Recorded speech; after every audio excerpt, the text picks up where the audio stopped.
High everyone, welcome to our YouTube channel JN studies for government jobs. আজকে থেকে তোমাদের একটা নতুন সেট স্টার্ট হবে, যেটা হচ্ছে সামনে পিএসসি ফুড সাপ্লাই ফুডের যে এসআই রয়েছে আর সামনে ডাব্লিউবিসিএস এক্সাম আসছে, তার উপর বেস করে নতুন একটা সিরিজ স্টার্ট হচ্ছে, যেখানে আমরা ডাব্লিউবিসিএস এর সমস্ত প্রিভিয়াস ইয়ার বা প্রিভিয়াস ইয়ার ম্যাথ এবং জিআই যে কোশ্চেন্সগুলো আছে সেগুলো নিয়ে আলোচনা করবো, এবং তার সাথে সাথে পিএসসি ডাব্লিউবিপিএসসির যে বিভিন্ন পরীক্ষা হয় তার ম্যাথ জিআই নিয়ে আলোচনা করবো। তো এই সেটটা তোমরা কন্টিনিউ দেখতে থাকো। আজকে প্রথম সেট, যেখানে আমরা ডাব্লিউবিসিএস প্রিভিয়াস ইয়ার 2006 এর ম্যাথ এবং জিআই নিয়ে আলোচনা করবো। তো বুঝতে পারছো 2006 সালে, তো সেই ক্ষেত্রে তোমাদের আজকের স্ট্যান্ডার্ড ওয়াইজ অনেকটাই পিছিয়ে এবং অনেক সহজও। তো সেই হিসাবে তো মেসেজে বা কমেন্ট করতে থেকো না, সরি ভিডিওতে কমেন্ট করতে থেকো না যে এত সহজ আসবে না, এত সহজ আসবে না, কারণ কোনো একটা জায়গায় শুরু করতে গেলে একদম প্রথম থেকে স্টার্ট করাটাই বেটার মনে হয়। সেই জন্য আজকে এখান থেকে শুরু হবে, যেটা তোমাদের সামনে ফুড সাপ্লাই এর এসআই ফুড এসআই এবং ডাব্লিউবিসিএস এক্সামের জন্য ইম্পর্টেন্ট হয়ে যাচ্ছে। যারা যারা এখন আমাদের টেলিগ্রাম চ্যানেলে জয়েন হওনি, ডেসক্রিপশনে বসে দেওয়া লিঙ্ক থেকে জয়েন হয়ে যাও, সেখানে তোমরা সমস্ত ভিডিওর ইনফরমেশন পেয়ে যাবে। প্রথম দেখো, রিজনিং বা জিআই এর মধ্যে কি রয়েছে, যে নিম্নলিখিত প্রতিটি গুচ্ছে বিসদৃশ শব্দটি নির্ণয় করো। এখানে একটা চারটে দিয়েছে। এখানে কি হয়, ডাব্লিউবিসিএস এ এরকম থাকে, নিয়ে একাধিক প্রশ্ন থাকে, তার মধ্যে আমি একটা এখানে তুলে নিয়েছি, যেটা প্রথমে ছিল কলা, আপেল, মূলো এবং পেয়ারা, এদের মধ্যে আলাদা কোনটি হবে, অর্থাৎ অড ওয়ান আউট করতে হয়, যেটা তোমরা জানো। তো এখানে খুব সহজেই আমরা বলতে পারবো যে কলা, আপেল এবং পেয়ারা এই তিনটে হচ্ছে গাছের ফল, আর যেটা মূলো সেটা হচ্ছে একটা সবজি হিসেবে ইউজ করি আমরা। আর আর একটা ভিত্তি করতে পারো যে কলা, আপেল, পেয়ারা গাছের ফল আকারে ধরে, আর মূলো হচ্ছে তার খাদ্য সঞ্চয় হয় মূলে। ঠিক আছে, তো এটা মাটির তলাতে হয়, ওগুলো মাটির উপরে গাছের ফল হিসাবে হয়। সো অপশন সি হয়ে যাবে সঠিক উত্তর, মূলো। নেক্সট হচ্ছে 4.5 ইন্টু 2.5 মিটার মাপের একখণ্ড বস্ত্র থেকে যদি 1 ইন্টু 1 মিটার মাপের টুকরো কেটে নেওয়া যায়, তবে এমন মাপের কতগুলি টুকরো পাওয়া যাবে। আচ্ছা, তোমাকে একটা কাপড় দিয়ে দিয়েছে, যার দৈর্ঘ্য হচ্ছে এবং প্রস্থ হচ্ছে বা তার পরিমাণ হচ্ছে মাপ হচ্ছে 4.5 ইন্টু 2.5 মিটার, এবং এই বস্ত্রখণ্ডকে যদি আমরা 1 ইন্টু 1 মিটার মাপের টুকরোতে কাটতে চাই, তাহলে কতগুলি টুকরো পাওয়া যাবে। তাহলে সাধারণত আমরা কি করে থাকি, এটাকে গলিয়ে করার কথা বলছে না কিন্তু, যেটা আমরা নর্মালি জ্যামিতিতে দেখে থাকি, যে গলিয়ে এতগুলো গোলক থেকে এতগুলো গোলক করলে আমরা কি করব, তখন তার আয়তনকে তার আয়তন দিয়ে ভাগ করে দিই। তার মানে এইখানে যদি তুমি সেটা করো, যে 4.5 ইন্টু 2.5 বাই 1 ইন্টু 1, তাহলে কিন্তু যেটা আসবে অ্যান্সার, সেটা ভুল হবে না। ঠিক আছে, কারণ সেইভাবে অ্যান্সার করতে পারবে না তুমি এখানে। তাহলে এখানে কেন করতে পারবে না, কারণ দেখো এখানে 4.25 মিটার লম্বা এবং 2.5 মিটার প্রস্থওয়ালা একটা কাপড় তোমার কাছে আছে।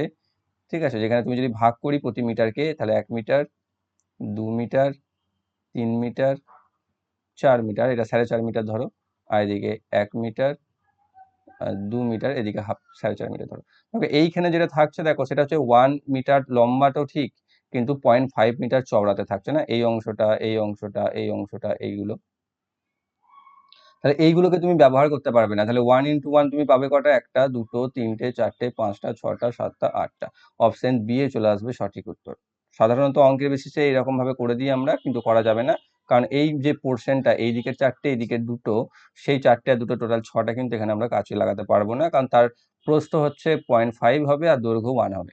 কিন্তু আমাকে এখানে 1 ইন্টু 1 চেয়েছে, 1 ইন্টু 1 আমরা 8টি বার করতে পারবো। বা তোমরা একটা কাজ করতে পারো, এখানে যে 0.5 গুলো রয়েছে, সেই 0.5 কে হাঁটি দিয়ে 4 গুণিত 2 করে দিতে পারো, তাহলে তুমি আনসার পেয়ে যাবে। অপশন নাম্বার বি এ রয়েছে সঠিক উত্তর।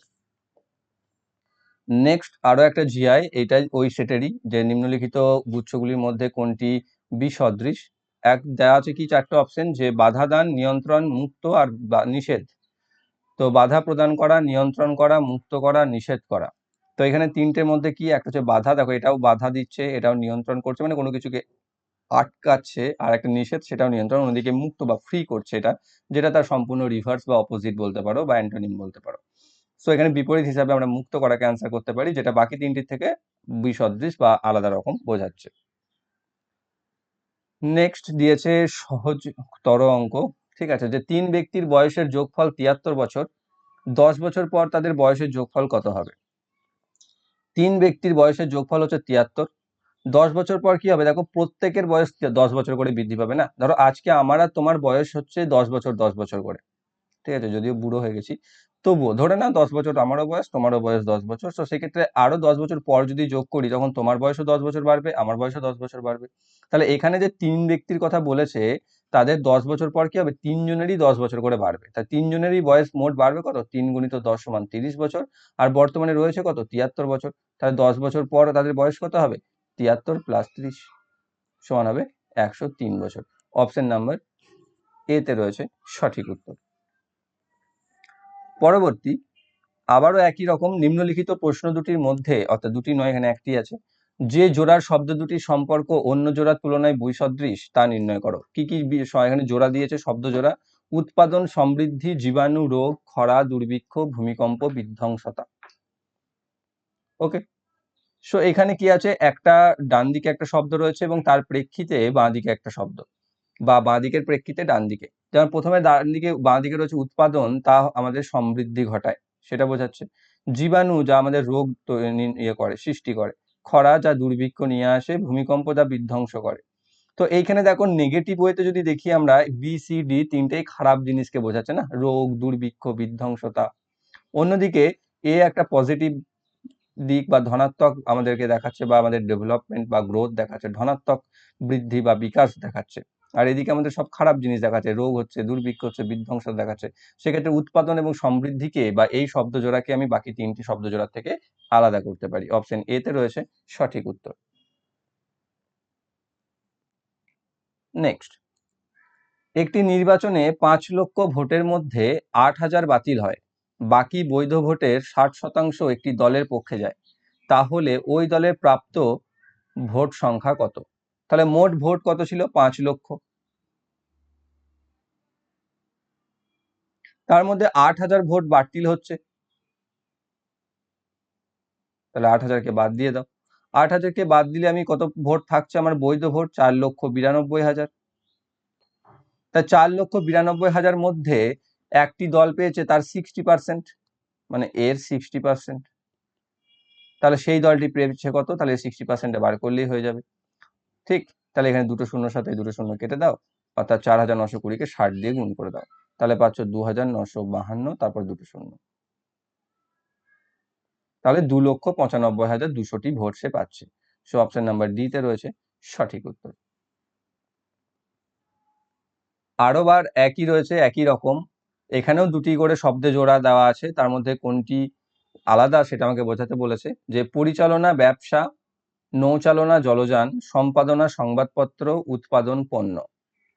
ঠিক আছে, এখানে ব্যবসা পরিচালনা করা হয়, জলযান নৌ চালনা করা হয় বা চালানো হয়, সংবাদপত্র সম্পাদনা করা হয়, সম্পাদনা হয়, আর পণ্য উৎপাদিত হয়। কিন্তু এখানে দেখো প্রত্যেক যেটা দিয়েছে, ব্যবসা, জলযান, সংবাদপত্র, এখানে তোমার পণ্য, সেটা কিন্তু একটা আলাদা দিক, বা পণ্যের মধ্যে অনেক ভ্যারাইটিস আসতে পারে, যেখানে তোমার ব্যবসা, জলযান, সংবাদপত্র এগুলোকে একটা পার্টিকুলারলি দেখিয়েছে। পণ্য ডিফারেন্ট টাইপসের হতে পারে, এবং সেক্ষেত্রে সেটা চালনা নয়, পণ্যটাকে এখানে চালানো করছে না, এখানে উৎপাদন করা হচ্ছে। ঠিক আছে, কিন্তু এখানে সবগুলোর ক্ষেত্রে দেখো সেটা উৎপাদিত হচ্ছে না, তাকে ডিরেক্ট করছে, জাস্ট পরিচালনা করা, ঠিক আছে, বা নৌচালনা করা, সম্পাদনা করা, কিন্তু পণ্যটাকে তৈরি করা হচ্ছে উৎপাদনের দ্বারা। তাহলে উৎপাদন, পণ্য, এইটা হবে বাকি তিনটি থেকে ডিফারেন্ট বা বিসদৃশ। অপশন ডি এ রয়েছে সঠিক উত্তর। নেক্সট অঙ্ক কি রয়েছে, যে একটি এলাকায় 25% পরিবারের ফোন আছে এবং 40% পরিবারের টিভি সেট আছে। তারপর কি বলছে, যে পরিবারের ফোন ও টিভি সেট, 15% পরিবারের ফোন ও টিভি সেট দুটোই আছে। যদি জানা থাকে যে ফোন ও টিভি সেটের কোনোটাই নেই এমন পরিবারের সংখ্যা 1200, তাহলে ওই জায়গাতে বা ওই অঞ্চলে মোট ইয়ের সংখ্যা কত? মোট পরিবারের সংখ্যা কত? তাহলে এখানে কি করব আমরা? তাহলে প্রথমে কি বলেছে, দেখো শুধু মোবাইল আছে বা ফোন আছে 25%, মোবাইল নেই, ফোন আছে 25%, টিভি আছে 40%। এবার এই যে 15% পরিবার যাদের কাছে ফোন আর টিভি আছে, তারা তো দুজনেই এই 25% যাদের কাছে ফোন আছে তাদের মধ্যেও ঢুকে আছে, আবার 40% যাদের কাছে টিভি আছে তাদের মধ্যেও ঢুকে আছে। তাহলে যদি আমি আলটিমেটলি ফোন, টিভি, অথবা ফোন ও টিভি দুটোই আছে এমন পরিবারের সংখ্যা জানতে চাই, তাহলে আমি বার করবো কি 25 যোগ 40 বিয়োগ 15, কারণ এই 15টা 25 এবং 40 দুটোতেই একবার করে আছে, সেই জন্য আমাকে একবার বিয়োগ করে দিতে হবে। তাহলে এখান থেকে আমি কত পাবো? 25 আর 40 হচ্ছে 65, 65 থেকে 15 বাদ, মানে হচ্ছে 50%। তাহলে 50% পরিবারের কাছে কিছু না কিছু আছে, হয় ফোন আছে, নয়তো টিভি আছে, নয়তো দুটোই আছে। তাহলে নেই কতজনের কাছে? তাহলে 100% থেকে 50% কে বাদ দিয়ে দাও, তাহলে থাকছে 50%। তাহলে 50% এর কাছে নেই, 50% এর কাছে নেই, কতজনের কাছে নেই এখানে বলেছে? 1200 জনের কাছে নেই। তাহলে 50%ই হচ্ছে 1200 জনের সমান। তাহলে আমাকে বার করতে হবে মোট কত? 100%। তাহলে 100% সমান কত হবে? সিম্পল এটাকে করার দরকার নেই। 50 যদি 1200 হয়, 1000 কত হবে? 100 কত হবে? 2400। তাহলে 2400 জন। অপশন নাম্বার সি তে রয়েছে সঠিক উত্তর। মোট পরিবারের সংখ্যা 2400। নেক্সট রয়েছে নিচের 3টি শব্দ সম্পর্কে প্রদত্ত বিকল্প বর্ণনাগুলি মধ্যে কোনটি সর্বাপেক্ষা যথাযথ? এখানে 3টি শব্দ দিয়েছে, শান্তিনিকেতন, যাদবপুর এবং কল্যাণী। নিয়ে তার প্রেক্ষিতে 4টি কথা এখানে বলেছে। এক, যেটা দিয়েছে, এগুলি পশ্চিমবঙ্গের বিশ্ববিদ্যালয় শহর। বি, এগুলিতে লোক বেড়াতে যায়। সি, এই শহরগুলিতে কলকাতা থেকে সহজে পৌঁছানো যায়। ডি, এই শহরগুলিতে বড় হোটেল নেই। তো যেটা সর্বাপেক্ষা যথাযথ হতে পারে অনেকগুলোই ঠিক, যেমন এখানে লোকে বেড়াতেও যেতে পারে, ঠিক আছে, সহজ কলকাতা থেকে যাতায়াতের যোগাযোগ ব্যবস্থা ভালো হতে পারে, বড় হোটেল নাও থাকতে পারে আমার জানা নাই, ঠিক আছে, কিন্তু হ্যাঁ কিছু তো জানি, শান্তিনিকেতন তো জানি। তারপর কি হচ্ছে যে এগুলি পশ্চিমবঙ্গের বিশ্ববিদ্যালয় শহর, এইটা হবে দেখো সব থেকে বেশি অ্যাপ্রোপ্রিয়েট বা সব থেকে বেশি ইউনিক, যে শান্তিনিকেতন, যাদবপুর এবং কল্যাণী, যেখানে বা যে 3টেই হচ্ছে আমাদের পশ্চিমবঙ্গের বিশ্ববিদ্যালয় শহর। আর রিসেন্টলি শান্তিনিকেতন সম্পর্কে আরো একটা, যেটা বিশ্বভারতী বিশ্ববিদ্যালয় তোমাদের ওয়ার্ল্ড হেরিটেজ সাইট যেটাকে আমরা বলি, বা বিশ্ব ঐতিহ্য স্থান, এটা নিজের ইউনিভার্সিটি বলে ভালো লাগে শুনতে। যাই হোক, তো বিশ্বভারতীর রিসেন্টলি হয়েছে, যেটা একটা লিভিং অর্গানাইজেশনস বলতে পারো, যেটা বর্তমানে মানে আমাদের এর আগেও অনেক ওয়ার্ল্ড হেরিটেজ সাইট হয়েছে, কিন্তু যেগুলো হয়তো ইতিহাসে গুরুত্বপূর্ণ ভূমিকা রেখেছিল কিন্তু বর্তমানে সেগুলো ডেথ বা বন্ধ হয়ে গেছে এরকম। তো বিশ্বভারতী হচ্ছে একটা লিভিং অর্গানাইজেশন, যেটা ওয়ার্ল্ড হেরিটেজ সাইটের তকমা পেয়েছে। তো এটা একটা বেশ ভালো খবর। সো এখানে কি হচ্ছে যে শান্তিনিকেতন, যাদবপুর এবং কল্যাণী 3টেই হচ্ছে পশ্চিমবঙ্গের বিশ্ববিদ্যালয় শহর। অপশন এ তে রয়েছে সঠিক উত্তর, বা যেটা সব থেকে বেশি যথাযথ। নেক্সট, পরবর্তী অঙ্ক ভালো করে শোনো, এই অঙ্ক বেশ মজাদার অঙ্ক রয়েছে সেই সময়ে। যে একটি স্কুলে শুধু ষষ্ঠ শ্রেণী থেকে দশম শ্রেণী পর্যন্ত ছাত্র ভর্তি করা হয়। যদি ষষ্ঠ শ্রেণী থেকে অষ্টম শ্রেণী পর্যন্ত শ্রেণীতে দৈনিক 6টি পিরিয়ড করে ক্লাস নেওয়া হয়, আর নবম ও দশম শ্রেণীতে নেওয়া হয় দৈনিক 7টি করে, এবং কোনো শিক্ষককেই দৈনিক 5টির বেশি পিরিয়ড দেওয়া সম্ভব না হয়, তবে ওই স্কুলে কতজন ন্যূনতম শিক্ষকের প্রয়োজন হবে? কি বলেছে এখানে? এখানে ষষ্ঠ থেকে দশম শ্রেণী পর্যন্ত স্টুডেন্ট থাকে, তার মধ্যে ক্লাস 6 to 8 এদের ডেলি 6টা করে ক্লাস থাকে, আর 9 to 10 এদের ডেলি 7টা করে ক্লাস থাকে, কিন্তু কোনো একজন টিচারই বা শিক্ষকই ডেলি 5-এর বেশি ক্লাস নেয় না। তাহলে মিনিমাম কতজন টিচার লাগবে সেটা আমাকে বার করতে বলেছে। তাহলে এখানে 6, 7 আর 8 মানে 6 স্ট্যান্ডার্ড, 7th অ্যান্ড 8, এই 3টে ক্লাসের মোট ক্লাস কটা হবে? প্লাস তোমাদের মোট ক্লাস দেখো, প্রত্যেকে 6টা করে ক্লাস হয়, মানে 6 × 3 মানে 18টা হবে ডেলি ক্লাস। আর 9 আর 10-এর জন্য কটা ক্লাস হবে? 7 × 2 মানে 14টা ক্লাস। তাহলে সেই দিন ওই স্কুলটায় ডেলি কতগুলি ক্লাস হয়? এদিকে 18টা, এদিকে 14টা যোগ করে দিলে পেয়ে যাচ্ছ 32টা ক্লাস হয়। এবার 32টা মোট ক্লাস হয়, কিন্তু বলেছে কোনো শিক্ষকই দৈনিক 5টির বেশি ক্লাস নেয় না। তাহলে একে 5 দিয়ে ভাগ করে দাও, 5 দিয়ে ভাগ করলে পাবে 6.4। তাহলে দেখো 6.4 তো কোনো শিক্ষকের সংখ্যা হতে পারে না, না হয় 6 হবে নয়তো 7। এবার কিন্তু 6 দিয়ে দেখো মেটাতে পারবে না, তাই এর পরের সংখ্যাতেই চলে যেতে হবে, অর্থাৎ ন্যূনতম তোমাকে 7টি টিচার লাগবে। অপশন নাম্বার সি তে রয়েছে সঠিক উত্তর। পরবর্তী রয়েছে, এটার কোশ্চেনটা নিয়ে আমার একটু ডাউট আছে, তোমরা যদি কেউ জেনে থাকো আর এই সঠিক কোশ্চেনটা কি ছিল তোমাদের কাছে যদি কোশ্চেন থেকে থাকে আমাকে একটু পাঠিও। এটা অন্য একটা জায়গা থেকে কালেক্ট করা কোশ্চেন্স গুলো, এবং সেখানে আমি বেশ কয়েকটা জায়গাতে চেক করলাম, এরকমই ছিল যে ঘড়ি ইস্টু সাধারণ সংকেত শব্দ দুটির সম্পর্কের মধ্যে অনুরূপ সম্পর্কযুক্ত জোড়াটি নির্ণয় করো। এটা আমি ঠিক বুঝতে পারলাম না যে ঘড়ি সাধারণটা কি, এখানে কি সাধারণটাই হবে নাকি অন্য কিছু থাকবে? তো সেই হিসাবে এখানে অপশন দিয়েছে কারখানা, সাইরেন, মোটর গাড়ি, ইঞ্জিন, গৃহ, কক্ষ, গ্রন্থাগার, পুস্তক। দেখো গ্রন্থাগারে পুস্তক থাকে, গৃহে কক্ষ থাকে, মোটর গাড়িতে ইঞ্জিন থাকে, ঠিক আছে, কারখানাতে সাইরেন থাকে, কিন্তু এখানে ঘড়ির সাথে সাধারণ যেটা রয়েছে তার সাথে আমি রিলেট কিভাবে করব? যদিও এখানে অফিসিয়াল আনসার কিতে সরি মানে যেখান থেকে আমি কোশ্চেন্স নিয়েছি সেখানে এবং আর যে জায়গা কটা চেক করেছি সেখানেও কারখানা এবং সাইরেনকে সঠিক উত্তর দিয়েছে। তো এর সঠিক প্রশ্নটা কি ছিল, এটাই কি ছিল? যদি এটা থেকে থাকে কিভাবে কারখানা সাইরেনকে আমি অ্যান্সার করলাম, তোমরা কেউ একটু কমেন্টে অবশ্যই টাইপ করে দিও বা কমেন্ট করে দিও।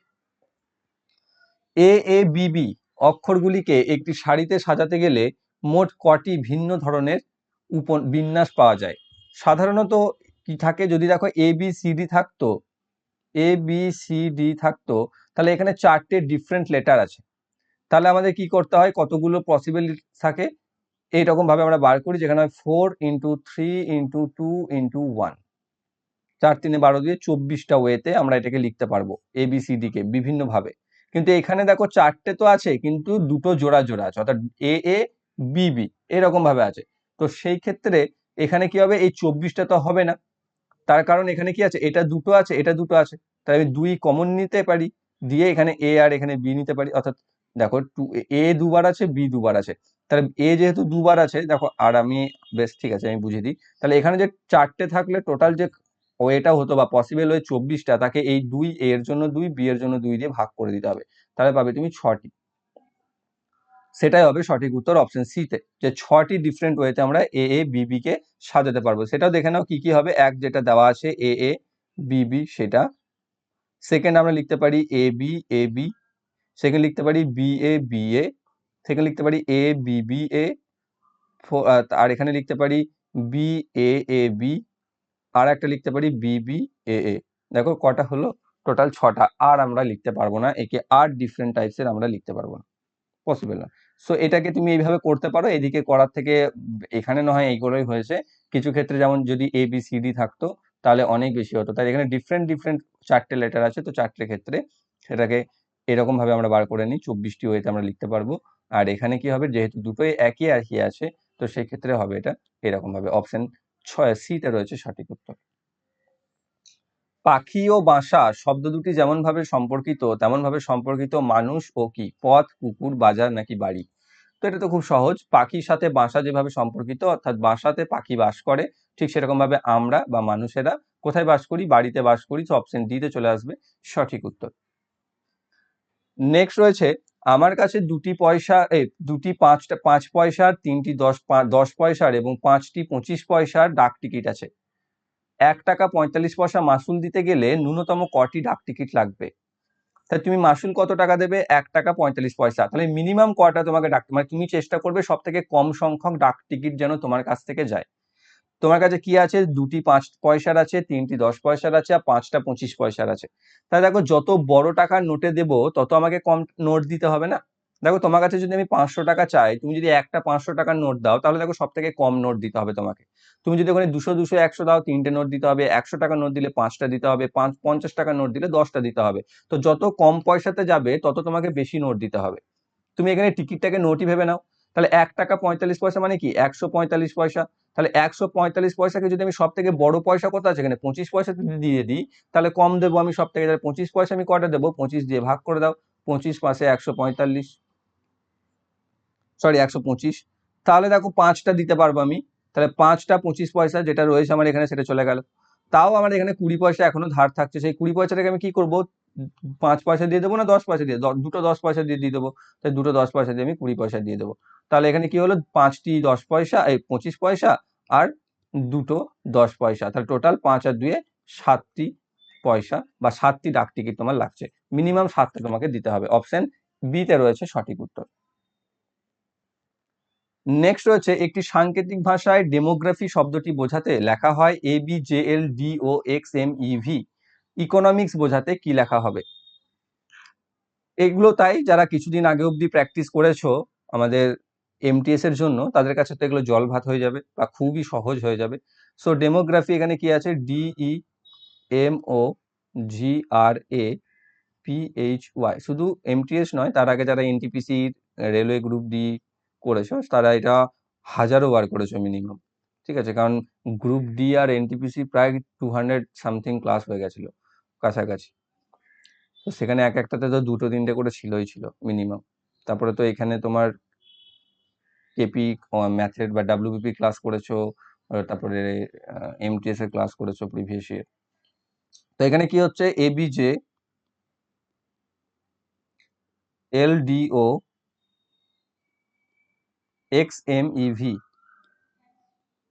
কি হচ্ছে এখানে, দেখো লেটার প্লেস ভ্যালু লেখো, 4 এর 1, এর 5, এর 2, এর 13, এর 10, এর 15, এর 12, এইটুকু লিখেই দেখে যাচ্ছি না। 3-এর পার্থক্য দেখো, 5 4 থেকে 1, 5 থেকে 2, 13 থেকে 10, 15 থেকে 12, সব 3 করে কমে গেছে।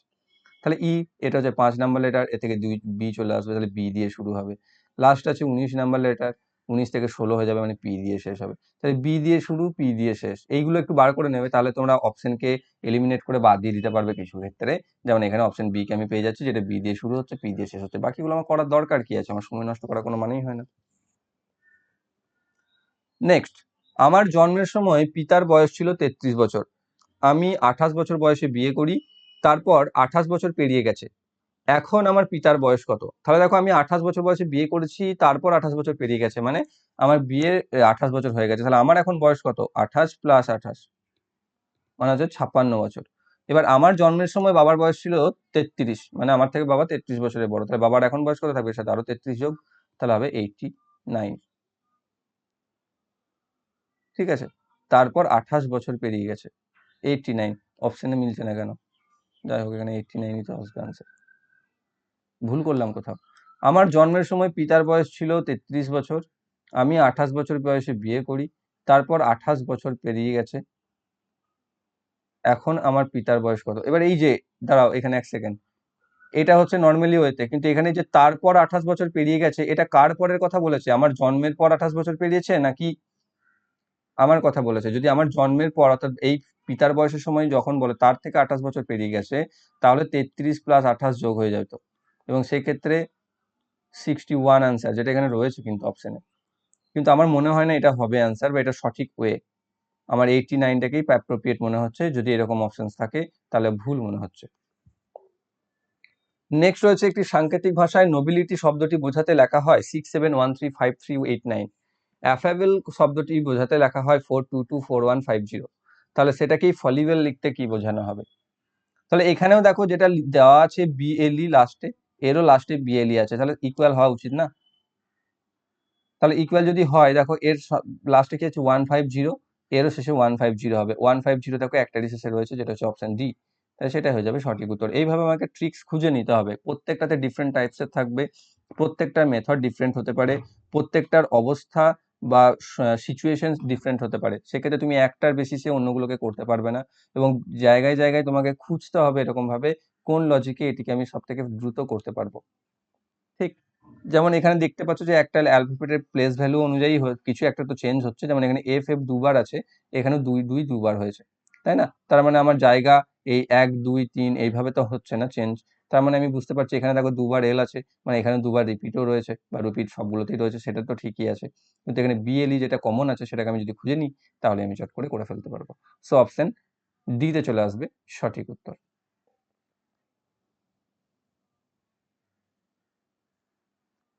একজন কলেজ শিক্ষকের শনিবার বাদে সপ্তাহে কোনো একদিনে কোনো ক্লাস থাকে না, অর্থাৎ শনিবার বাদে সপ্তাহের একটা দিন থাকে এমন, যেদিন তার কোনো ক্লাস থাকে না। তো ধরে না সেটা রবিবারই।